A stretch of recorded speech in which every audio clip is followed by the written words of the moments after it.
할렐루야.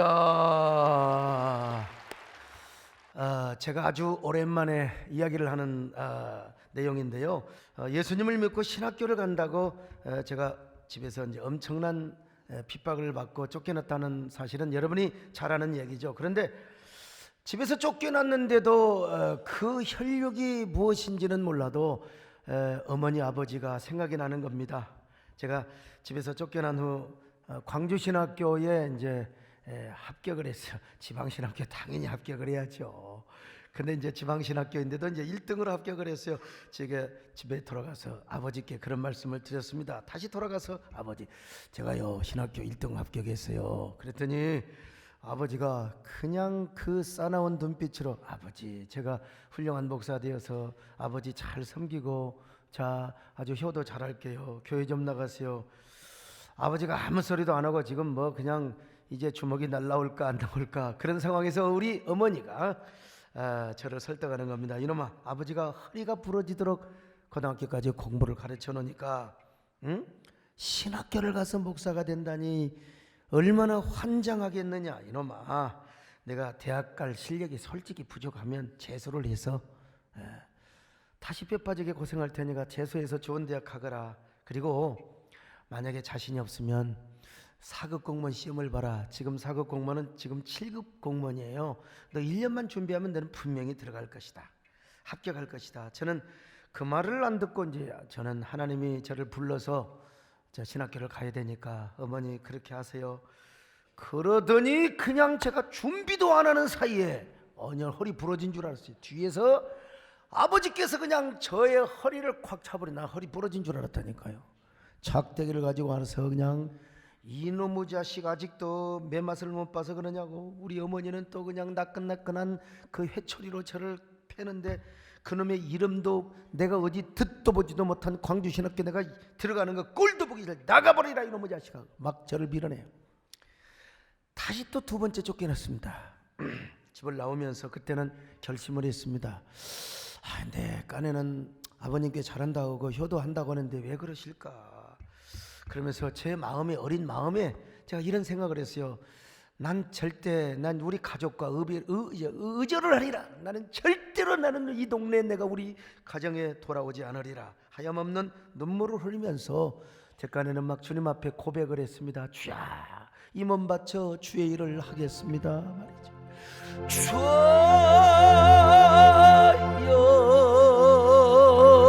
이 몸 바쳐 주의 일을 하렵니다.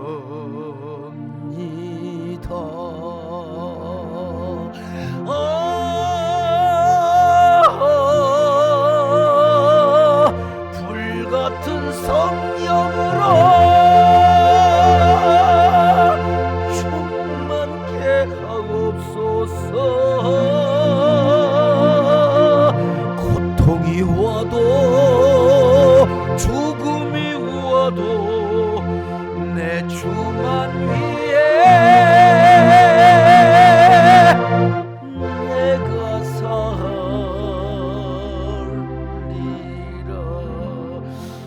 여러분, 눈보라가 쳤습니다. 눈물을 막 줄줄 흘리면서 저는 이제 그 길로 광주로 갔지요.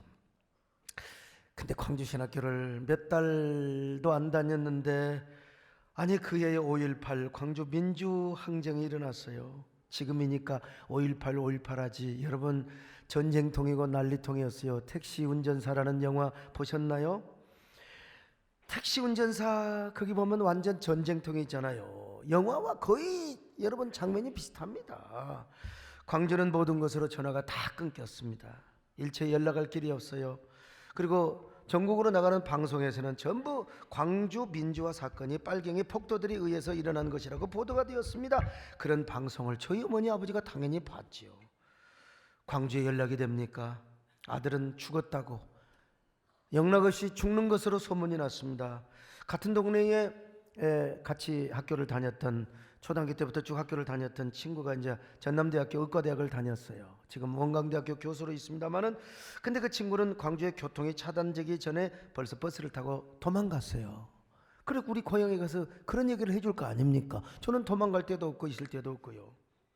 그러니까 이제 집에서 광주 사태에 대한 이모저모 이야기를 다 들었을 것이고, 우리 어머니는 우리 막내 아들이 이제 죽었네, 아이고 그때 우리가 너무 무지몽매하게 너무 우리가 매정하게 쫓아버린 거 아느냐고, 이놈이 살아만 있으면 좋을 텐데, 제발 살기만 하면 좋을 텐데, 뭐 나중에 들은 얘기지만 어머니가 밤낮으로 우셨다는 거요. 시간이 흘렀습니다. 광주 사태 계엄 선포가 해제가 되었습니다. 그래도 그때는 어차피 한 학기 수업이 없었어요. 제가 광주신학교 기숙사 문 앞에 앉아 있는데, 하루는 저 멀리 어디서 많이 보던 양반이 꾸부정이 갖고 걸어와요. 봤더니 저희 작은 형님이었어요. 당시 광주신학교는 찾기가 힘듭니다. 이름 없는 비인가 신학교였기 때문에. 그래서 작은 형이 무려 기숙사까지 찾아왔어요. 제 모습을 보니 작은 형님이 아무 말도 안 하고요, 불쌍하다는 말, 그냥 그 인상으로 저를 물끄러미 쳐다보고 있었어요. 당시 광주 신학교 건물이 별 볼 일이 없었어요. 제가 어렵게 구한 옛날 신학교 건물입니다. 지금 우리 광신대학교는 좋은 학교인데요, 남란 기숙사의 모습, 저 건물 건너편에 다시 좀 보여줘 봐요. 저 건너편에 조그마한 건물이 보일 거예요. 그게 바로 지하에서부터 시작한 기숙사입니다. 제가 거기서 살았거든요. 아마 작은 형의 마음속에 이런 생각이 들었을 거예요. 아이, 내 동생이 한때는 교회 다니기 전에 공부 잘했는데, 아무리 교회에 비쳐서 공부를 안 했다 하더라도 내 동생이 이런 학교를 다닐 그런 상황은 아닐 텐데, 게다가 굶기를 밥 먹듯 하고 있었으니 얼마나 제 얼굴이 막 수척했겠습니까? 광도 보면 쏙 나왔지요. 그러니까 한 말도 안 하다가 처량한 눈빛으로 저를 보는 거예요. 제가 과거에 그랬습니다. 과거에. 그래도 여러분, 저는 지금도 광주신학교 나온 걸 자랑으로 여깁니다. 서울대를 나왔으면 좋았겠지만 못 나왔어도 하나님이 이래봬도 저 학교로 저를 인도하여 주셨고, 저곳에서 올챙이 시절을 제가 겪고 하나님께 훈련받은 거 아닙니까? 저는 무슨 뭐 학력이고 나발이고 뭐 이게 뭐 속일 게 없어요. 그냥 뭐 밑바닥까지 간 사람이니까. 그래서 저는 지금도 모교를 자랑스럽게 생각하고, 지난번에도 우리 모교에 장학금을 보냈지 않습니까? 그런데 당시 우리 작은 형님이 볼 때는 학교가 너무 초라한 거예요. 그래도 동생이 살아있으니까 손을 잡고, 아이고 동생이 살아있었네, 어머니 아버지가 너를 얼마나 보고 싶은 줄 알아, 같이 가서 인사드리자, 어머니 아버지가 기뻐하시겠다고. 내가요 그때는 속이 좁아가지고, 내가 상처가 깊어가지고, 형 나 안 갈 거야, 아무리 그렇다고.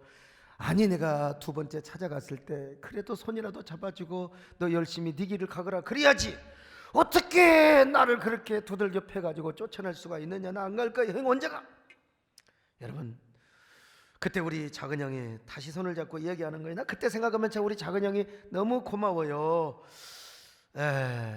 제가 말했죠. 형, 그러면 내가 며칠 생각해보고 다음에 갈 테니까 형 먼저 가라고. 내가 도저히 오늘은 못 가겠다고. 그랬더니 또 손을 잡고 설득을 하는 겁니다. 동생아, 그러지 말고 지금 나랑 같이 가자니까. 그래야 어머니 아버지가 너 보고 얼마나 반갑고, 혹시라도 네가 돌아오면 어머니 아버지가 교회를 나갈지 어떻게 하느냐. 내가 이 말이 귀가 꽂혔어요. 아이, 교회를 나가실지 어떻게 하느냐는 작은 형의 말소리에 제가 아이 그래 알았다고 따라가. 이 사람이요, 말 한마디에 말 한마디가 이러는 겁니다. 말 한마디. 그래서 이제 부모님께 가는데 없는 돈에 뭐 우리 기숙사에 돈 꿔가지고 내가 차표도, 그때부터 저는요 남의 차표 잘 끊어주고, 저는 왜 그런지 몰라 손이 커가지고 꼭 그 어렸을 때 동양아치 오면 막 그냥 막 쌀을 푹푹 퍼줬다냐. 그리고 엄마한테 또 맞아 죽어요 그냥. 참 이렇게 손이 크는지. 오죽하면 참.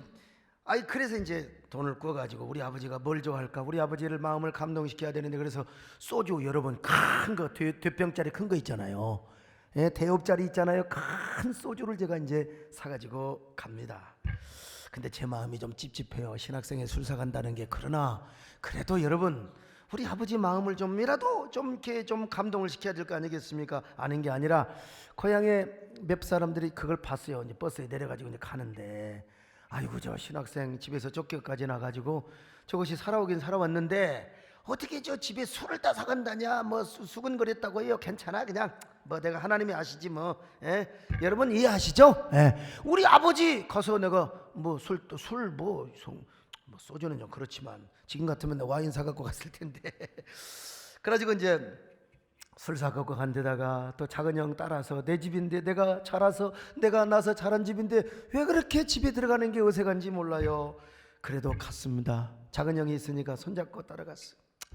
집에 가니까 우리 어머니가 마당으로 와가지고 제 얼굴을 만지면서 우리 막내 아들이 안 죽고 살아왔는데 우리 막둥이가 살아왔어.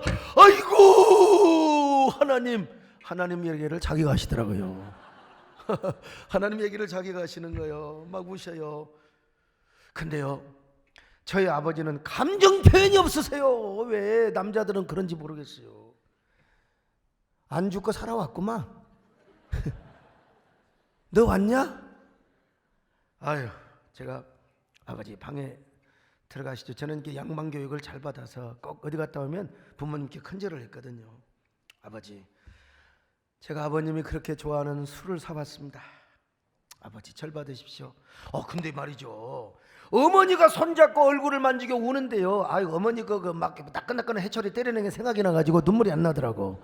이렇게 때릴 때는 언제고 말이야. 이렇게 겉다르고 속다르다고. 근데 여러분, 우리 아버지께 참 아버지 절 받으십시오. 그리고 술 한잔 드시고 이제 교회 나가십시오. 교회 좀 나가시면 좋겠습니다. 근데 왜 그렇게 눈물이 납니까? 그냥 아버지 앞에 엎드려서 그냥 울었어요. 그 아버지가 그렇더만 보니까 참. 그러면서 이제 이런 노래를 부르는 겁니다 말이죠. 사랑하는 내 아버지 예수를 믿어요. 예수를 믿고 천국 가 영생을 누려요. 근데 제가 여러분 마음으로만 불렀어요. 울면서 부르면 아이고 우리 아들이 완전히 정신병원 가야 되겠네. 강제로 또 정신병원 입원시킨가 싶어서 마음으로. 근데 그렇게 참 눈물이 쏟아지대.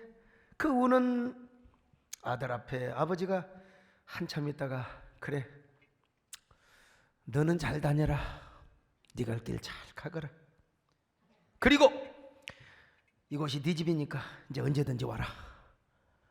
이제 우리 아버지가 최대한 편리한 거지. 네 갈 길 네 가거라.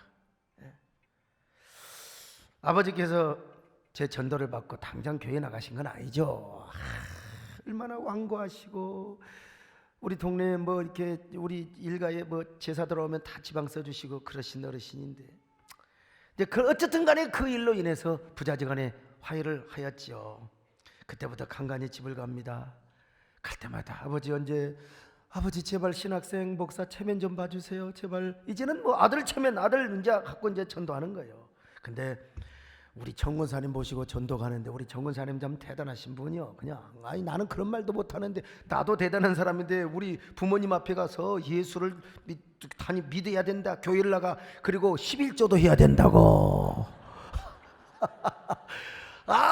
저분 용감 대단해요. 이번에도 그 목사님들 앞에서 상 주셔서 감사하고 저는 죄인이고 그래야 되는데 지금 한국교회가 지금 다 기도가 죽었습니다. 여기 계신 목사님들도 기도 많이 하시기를 부탁드립니다. 나 그래서 내가 쪽팔려서 혼났다니까. 그냥 용기가 담대해서. 아무튼요, 시간은 오래 걸렸지만 그래도요, 저희 어머니는 일찍 교회를 나가셨고 결국 아버지도 재전도 받고 나가셨어요. 참 내가 너무 저희 아버님 등록하는 날 제가 여러분 교회 빼먹고 부목사님에게 설교 맡기고 아버지 모시고 가서 등록하는 날 참 많이 울었습니다. 제가 여러분 무슨 말씀을 드리려고 하느냐, 상처가 크고 깊다 할지라도 절대로 피하지 말고 오히려 직면하라는 거예요. 직면하라는 거예요. 제가 만약에 그때 우리 작은 형을 따라서 집에 가지 않았다면 어떻게 되었겠어요? 우리 어머니 아버지도 이놈의 자식 그렇게 총알이 빗발치는 난리터에서 살았으면 찾아와 이제 이놈의 후리 자식이라고 말이요. 얼마나 상처를 받으셨겠어요? 우리 작은 형은 또 얼마나 마음이 아팠겠습니까? 그러나 작은 형을 따라서 내가 손을 잡고 소주 한 대 사가지고 어머니 아버지에게 갔더니, 그리고 고향집을 들락날락 거렸더니, 어떤 분은 평생 목회를 하면서도 부모님 전도하지 못한 사람도 사실 있어요. 나는 부모님 형제까지 다 이렇게 전도되어서 얼마나 여러분 감사하느냐 이 말이요. 그때 내가 만약에 상처를 직면하지 않았다면 어떻게 되었겠습니까? 오늘날 많은 사람들이 상처받아도요, 안 받은 것처럼 은폐시킵니다.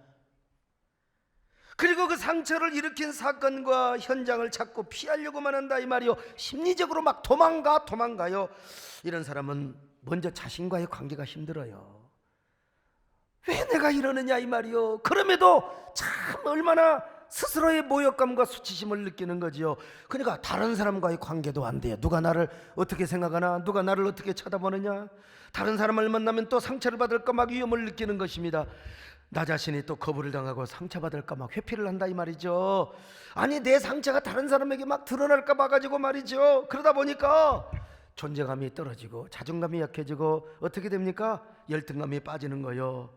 그러니까 자신과의 관계가 힘드니까요, 의존성, 쓸데없는 의존성, 경계성, 불안장애까지 생기게 되는 것입니다. 교회도 못 나와요. 교회 나가면 사람들이 나를 어떻게 볼까?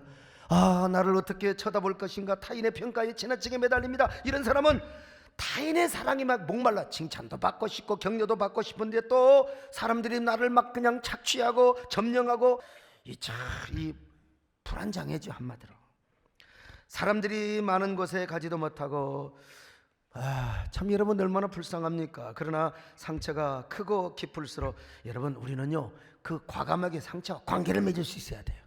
상처의 노예가 되려면 말이냐, 오히려 직면을 해야 된다는 것입니다. 그래야 우리가 그 상처로부터 자유한 사람이 되고 행복한 사람이 되고 그리고 평화를 누리게 될 수 있어요. 여러분 모두 이런 사람이 되시기를 축원합니다. 오늘 본문에 나오미가 그랬습니다. 사사시대였어요. 베들레헴이라고 하는 언약의 땅에도 기근이 왔습니다.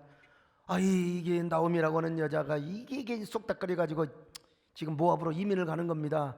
베들레헴은 언약의 땅이요, 축복의 땅입니다. 그런데 왜 모압으로 이민을 가요? 그거는 하나님의 축복의 진로에서 역행을 하는 거예요. 아마 그때 베들레헴 사람들은 나오미를 말리고 말렸을 거예요. 나오미 권사님, 그러면 안 되지. 힘들어도 베들레헴에서 믿음 생활 잘해야지. 왜 언약의 땅을 버리고 모압 땅으로 가는 거예요? 모압으로 가면 하나님이 칠 거예요. 반드시 폭삭망할 거예요. 아니나 다를까 나오미 가정은 모압에 가서 완전히 박살나버리고 말았습니다.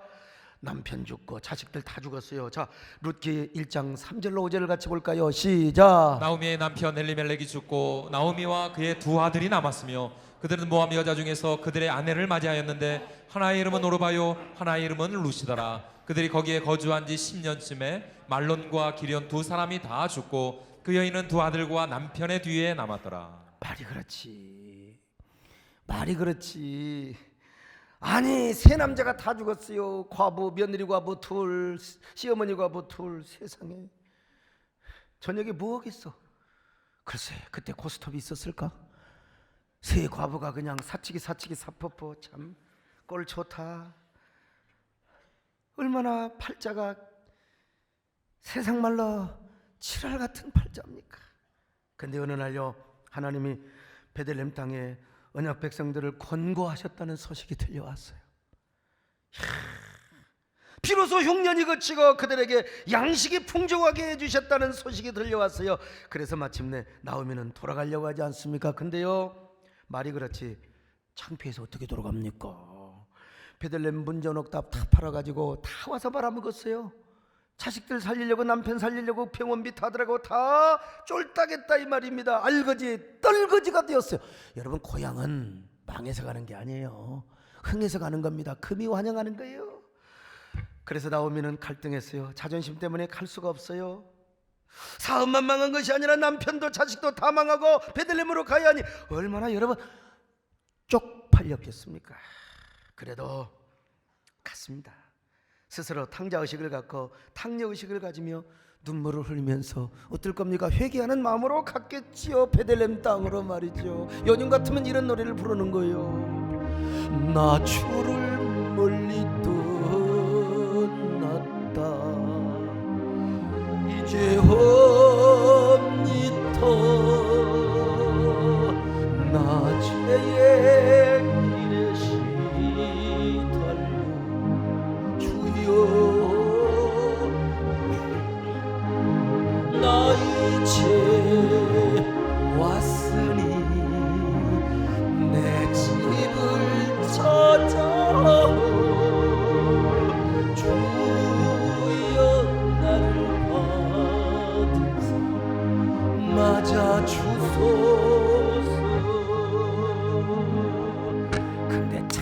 희한한 게요, 진짜 역전 드라마가 열립니다.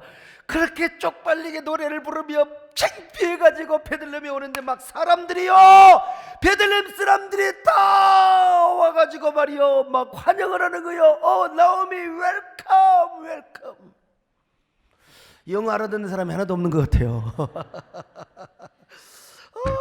세상에 나오미가 자기를 반겨주는 사람들 얼마나 미안하고 그랬겠어요. 그래서 뭐라고 말한 줄 아세요? 여러분, 저를 나오미라고 부르지 마세요. 나오미란 뜻이 뭔 말인 줄 아세요? 기쁨이란 말이요, 희열. 정말 주님은 나의 희열이고 기쁨입니다. 이름이 얼마나 좋아요. 근데 자기는 나오미라고 부르지 말라는 거예요. 자기를 마라라고 부르라는 거예요. 마라는 뭐냐? 고통이나 괴로움이란 말 아니겠습니까? 아무리 생각해봐도 나는 나오미 이름값을 못했다는 것입니다. 여보시오들, 전능자 하나님이 나를 괴롭게 하였습니다. 하나님이 나를 쳤습니다. 난 그래서 괴롭습니다. 난 괴로워요. 그러니 나를 말하라고 부르지 마세요. 나는 완전 걸레가 됐어요. 하나님이 그냥 찢은 게 아니라 나는 완전히 똥걸레처럼 찢겨졌어요. 성경을 한번 보실까요? 자, 룻기 1장 20절로 21절 같이 보십니다. 시작. 나오미가 그들에게 이르되 나를 나오미라 부르지 말고 나를 마라라 부르라. 이는 전능자가 나를 심히 괴롭게 하셨음이니라. 내가 풍족하게 나갔더니 여호와께서 내게 비어 돌아오게 하셨느니라. 여호와께서 나를 징벌하셨고 전능자가 나를 괴롭게 하셨거늘 너희가 어찌 나를 나오미라 부르느냐 하니라. 참 나오미. 근데 나오미가 참 훌륭해요. 하나님 은혜 가운데 그 모든 수치심, 열등감, 모욕감 이거 다 버리고요 베들레헴으로 왔어요.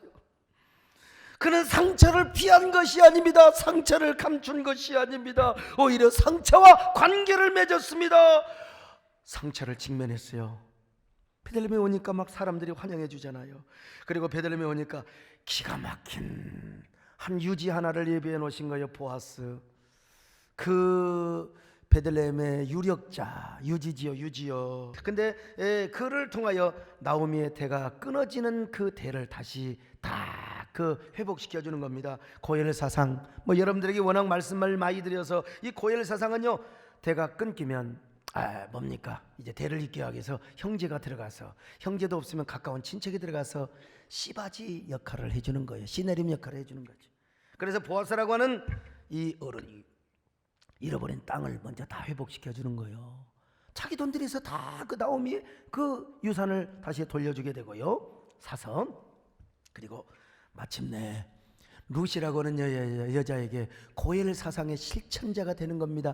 그래가지고 말이죠, 참 이 나오미가 열등감과 모멸감, 편협적인 생각을 다 내려놓고 상처를 직면하고 현장으로 가니까 여러분, 그는 얼마나 큰 역전의 축복을 받았는지 모릅니다. 거기 가면 나는 진짜 쪽팔려서 못 산다. 난 모욕감 때문에 나는 살아갈 수가 없다. 그러나 여러분, 그 하나님의 위로와 권고하심, 보상의 축복이 있을 거라고 믿었기 때문에, 하나님의 역전의 축복이 있을 것이라고 믿었기 때문에 그녀는 베들레헴에 갔던 거예요. 오늘 우리가 나오미에게 배워야 할 것이 있습니다. 상처 없는 사람이 어디가 있어요? 아픔 없는 사람이 어디가 있습니까? 모두 다 상처받고 흔들려요. 상처받고 흔들리는 이유가 뭔 줄 아세요? 이유는 하나예요. 죽은 사람은 상처 안 받습니다. 살아있으니까 상처받는 거예요. 산을 보세요. 죽어 쓰러져 있는 나무, 고목나무는 바람이 불어도 흔들리지도 않아요. 그냥 눈이 와도 떨지도 않아. 여러분, 시들어 있는 꽃이요, 그거 찬설이가 아침에 내려도 전혀 떨지도 않습니다. 살아있는 꽃잎만이 바람에 흔들리고. 그래, 도종환 시인은 흔들리지 않고 피는 꽃이 어디 있으랴. 그 내가 쓰려고 먼저 써가지고 참. 우리가 살아있기 때문에 그런 겁니다요. 살아있으니까 상처도 받고 흔들리는 것입니다. 문제는 우리가 상처를 수용하지 않고 자꾸 상처를 피하려고만 하는 겁니다. 아니요, 괜찮아요 그래 놓고 막 뒤에서 그냥 얼마나 백바이팅을 하고 말이죠. 이게 자꾸 상처를 은폐하며 기피하려고 하는 겁니다. 그러나 그럴수록 우리는 상처를 직면할 수 있어야 됩니다. 오히려 상처와 관계하고 상처의 상황을 돌파해야 돼요. 아픈 상처 그리고 이 깊은 상처가 오면 올수록 오히려 우리가 적극적으로 직면하고 돌파하며 오히려 관계하고 그 상처를 해결할 수 있어야 됩니다. 여러분. 이 교회 안에도 여러분 상처받아요. 주회종한테도 받고 교역자한테도 받고 서로 자기들끼리 도토리 기저귀 하다가 여러분 그래서 나 네 베개실에서 교회 안 나온다 이런 사람들이 있습니다. 그리고 이런 사람들이 교회 나가서 안티가 되고 참 불쌍하죠. 오늘 여러분들은 상처받는 사람을 절대 나만 상처를 치유하려고 하지 마시고 상처받는 사람 손 내밀어 주세요. 손 잡아주세요. 오늘 여러분 나오면은요 안 그랬어요? 잠시 내가 언약의 땅을 떠나서 삼체나 내가 엄청난 상처를 받았지만 다시 언약의 땅으로 돌아왔어요. 축복의 땅으로 그리고 사명의 자리로 돌아왔습니다. 그녀가 상처를 직면하였기 때문에. 그래서 얼마나 여러분 위대한 축복을 누렸습니까? 그래서 그는 자녀를 낳았습니다. 룻을 통해서. 룻이 훗날 자녀를 낳았습니다. 그러자 여인들이 나오미를 얼마나 칭송하고 칭찬합니까? 룻기 4장 14절로 15절 같이 보실까요? 시작. 여인들이 나오미에게 이르되 찬송할지로다 여호와께서 오늘 내게 기업 모를 자가 없게 하지 아니하셨도다. 이 아이의 이름이 이스라엘 중에 유명하게 되기를 원하노라. 이는 내 생명의 회복자이며 내 노년의 봉양자라. 곧 너를 사랑하며 일곱 아들보다 귀한 내 며느리가 낳은 자로다 하니라. 참 그 이름이 누군 줄 아세요? 오벳입니다. 오벳인데 오벳이 누구냐? 다윗의 할아버지입니다. 다윗의 할아버지. 룻기 4장 17절이에요. 같이 봅니다. 시작. 그의 이웃 여인들이 그에게 이름을 지어주되 나오미에게 아들이 태어났다 하여 그의 이름을 오벳이라 하였는데 그는 다윗의 아버지인 이새의 아버지였다. 와, 그러니까 여러분 참 이 오벳이 이새의 아버지야, 그러죠? 이새의 그러니까 여러분요, 이 훗날 희한한 것은 다윗이 나오미의 손자야, 손자. 그냥 손자가 아니라 고손자. 룻이 이제 증조 할아버지라고 하면, 그러니까 여러분 이 나오미와 다윗을 한번 연관을 해서 한번 이 융합을 해볼 필요가 있어요. 스토리에. 다윗은 어떤 사람이냐? 다윗도요 깊은 상처를 경험한 사람이요. 이 땅에 상처 없는 사람은 없어요. 다윗이가 광야에서 연단을 받은 시절이 있었잖아요. 사울이 다윗을 잡아 죽이려고 하니까 다윗이가 막 유다 광야로 피합니다. 근데 어느 날 저 깊은 골짜기 십 황무지라고 하는 그 골짜기로 가서 숨었습니다. 그리고 저 하길레산 숲 요새에 숨어 있었는데 그때 그 십광야에 사는 사람들을 뭐라고 하냐면 성경에 10사람이라고 기록되어 있어요. 자, 이 10사람들이 다윗이가 거기에 숨어 있다고 사울에게 가서 정보를 준 거예요. 고발을 한 겁니다. 그러자 사울이 군사 3,000명을 거느리고 다윗을 잡으려고 도간에 든 쥐처럼 포위를 했어요. 그때 다윗이가 10사람에게 얼마나 상처를 받았겠습니까? 이제 그 일라 사람들과 이웃 사촌인데, 아유, 저것들 의리도 없는 놈들 내가 어려울 때 구해줬더니 세상에 은혜를 뭘로 갚아? 저런 10사람들 같으니라고.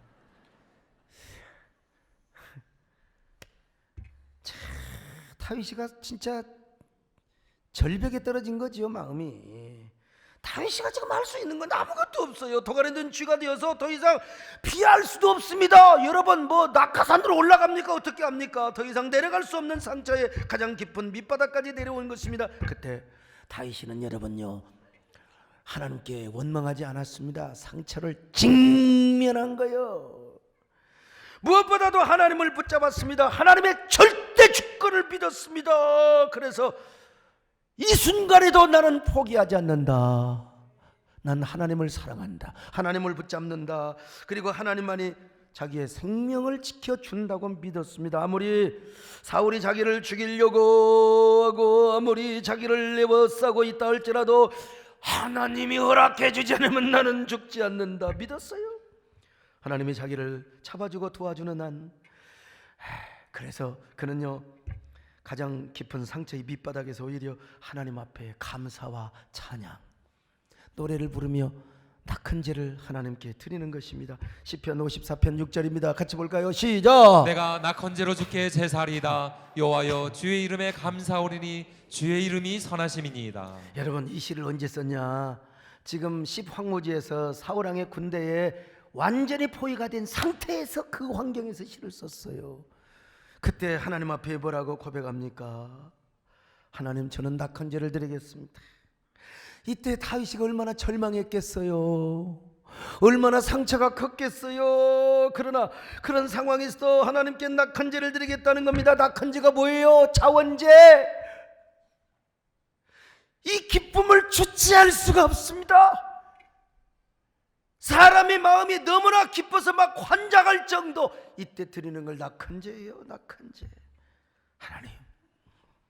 하나님이 구해 주시면 제가 사는 것이고, 하나님이 구원해 주지 않으면 제가 죽는 것입니다. 그러나 저는 죽기 전에 하나님께 예배나 드리고 죽겠습니다. 죽을 바에 차라리 낙헌제나 드리고 죽겠습니다. 이래도 죽고 저래도 죽을 바에야 저 하나님 사랑하겠습니다. 난 죽는 그날까지도 하나님 원망하지 않겠습니다. 하나님을 더 사랑하겠습니다. 여러분, 내가 지금 다윗이 되어서 여러분 앞에 고백하는 거, 이게 설교자 이중 시점이라고 하는 겁니다. 여러분, 하나님, 지금 제가 받은 이 상처와 아픔을 하나님이 더 잘하지 않습니까? 하나님, 저는 상처를 직면한 하나님을 더 사랑하겠습니다. 나 하나님 더 사랑하겠습니다. 죽더라도 오늘 우리로 말하면 예배드리고 죽겠습니다. 난 감사헌금하고 죽겠습니다. 11조하고 죽겠습니다. 주일 성수하고 죽겠습니다. 하나님, 나의 힘이 되신 여호와여, 내가 주님을 사랑합니다. 내가 주님을 사랑합니다. 여러분, 이것이 다윗의 고백이요, 여러분의 고백이 될 수 있기를 바랍니다. 나의 힘이 되신 여호와여,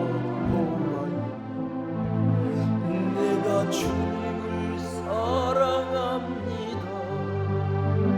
주는 너의 반석이시며 나의 요새이시며 주는 나를 가르치는 나의 주, 나의 하나님, 나의 피할 밤이시여 나의 방패시여 나의 하나님,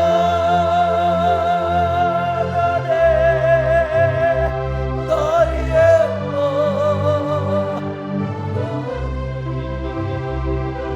구원의 불이시여 나의 산성이라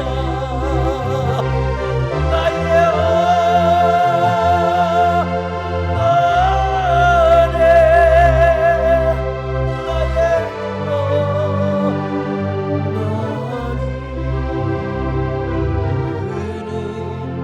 나의 여호와,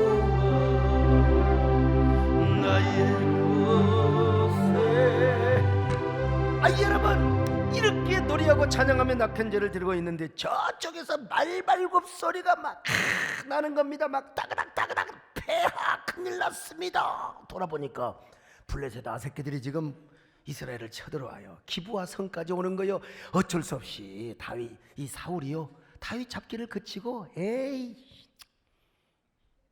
그리고 군사들을 거느리고, 기브아 당시의 수도였습니다.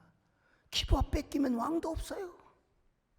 참 이 역사, 이 놀라운 역전 드라마 패자 부활전의 그 역사를 다윗이가 보고, 다윗이가 어떻게 했을까요? 나도 몰라요. 아무튼 하기르산 언덕에서 저 사울이, 그리고 10사람들, 그리고 군사들을 바라보면서 다윗이가 하나님께 찬양을 했겠죠. 여러분, 사무엘상 23장 27절로 28절을 같이 봅니다. 시작. 전령이 사울에게 와서 이르되 급히 오소서 블레셋 사람들이 땅을 침노하나이다. 이에 사울이 다윗 뒤쫓기를 그치고 돌아와 블레셋 사람들을 치러 갔으므로 그곳을 셀라하마 누곳이라 칭하니라. 그리고 또 한 번의 전쟁을 치르고 사울이 죽어요.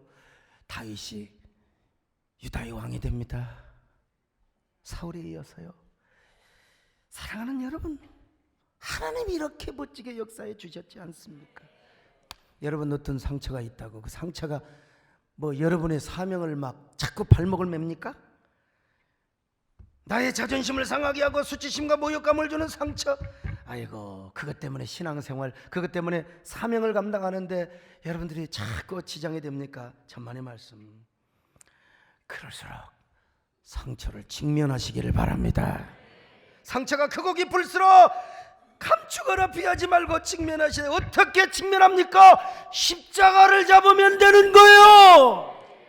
십자가, 우리 주님이 여러분의 모든 모욕감, 수치심 그리고 상처 다 치료해 주신다니까요. 히브리서 12장 2절 같이 보실까요? 시작. 믿음의 주요 또 온전하게 하시는 이인 예수를 바라보자. 그는 그 앞에 있는 기쁨을 위하여 십자가를 참으사 부끄러움을 개의치 아니하시더니 하나님 보좌 우편에 앉으셨느니라. 그러니까요, 예수님이 어떻게 해요? 다 벌거벗고 십자가에 달리셨잖아요. 십자가만 보면 됩니다. 그냥 사람 보지 말고 눈을 감고 십자가를 보세요. 그냥 세상 등지고 십자가 봐요. 사람 보지 말고 십자가를 한번 봐요. 그러다가 한번 눈을 떠봐요. 그 십자가에서 생명나무의 꽃이 피게 될 겁니다. 여러분의 상처가 별이 될 것이고 그 별 중에서도 북극성이 되는 놀라운 역사가 나타날 것입니다. 여러분, 우리 장충식 장로님이 계세요. 참 어느 정권의 미움을 받아가지고 학교가 그냥 완전히 뺏길 뻔했어요. 그냥 완전히. 그리고 뭐 그냥 이 단국대학교 축전에 지으면서 얼마나 힘들었습니까? 정말 절망의 상태죠. 그때 누구를 만나러 가신 줄 아세요? 조용기 목사님을 만나러 가신 거예요. 조 목사님께 가서 엎드려 기도받는 거예요. 그때는 저를 몰랐죠. 다행히 우리 조 목사님께 기도받는 게 더 정말 다행이지만요, 여러분, 그렇게 절망일수록 하나님을 더 가까이 해야 될 줄로 믿습니다. 조 목사님께 기도받는 그 순간부터 여러분 문제가 해결되는 거예요. 사랑하는 이 사장님, 잘 될 것입니다. 걱정하지 말고 기도하세요. 비웃는 사람 하나님 기뻐하지 않습니다. 여러분, 우리 참 그래서 오늘날 대한민국 최고의 명문사학이 된 게 아닙니까?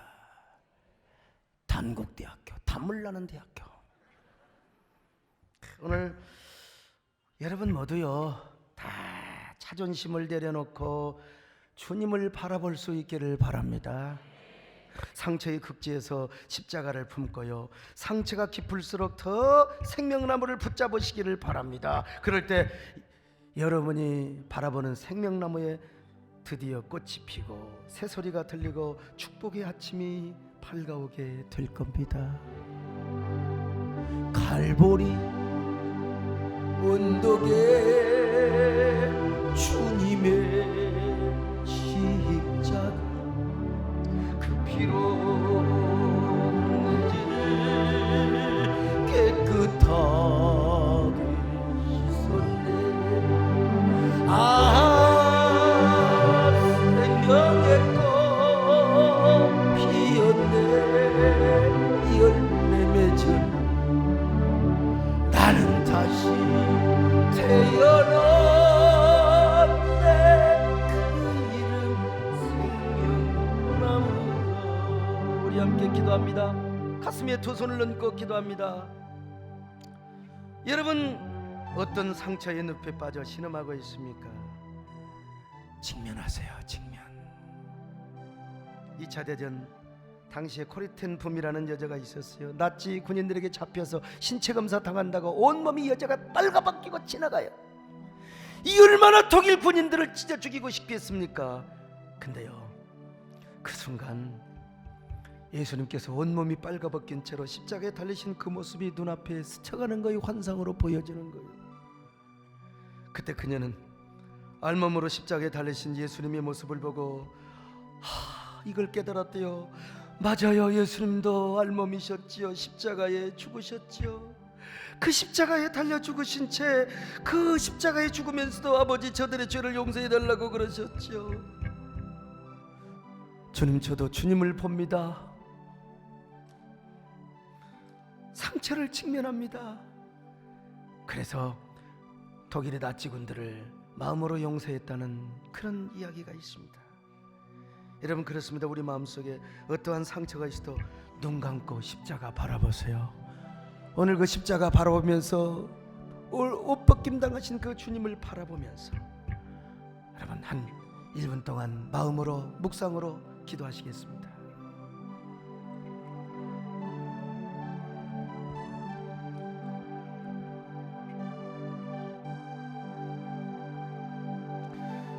주여, 알몸이신 주님을 보게 하여 주옵소서. 그 십자가를 보게 하옵소서. 그리고 상처를 직면하며 나가게 하옵소서.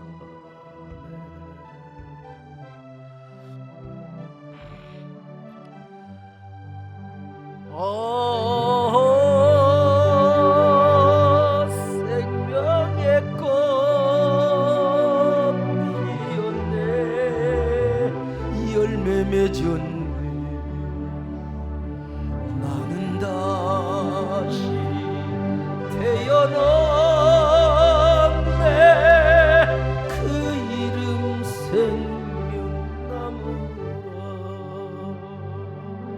하나님, 상처 속에서 꽃이 피어나게 하여 주옵소서. 우리의 눈물을 먹고 생명나무의 꽃이 피어나게 하여 주옵소서. 예수님의 이름으로 기도 올리옵나이다. 아멘.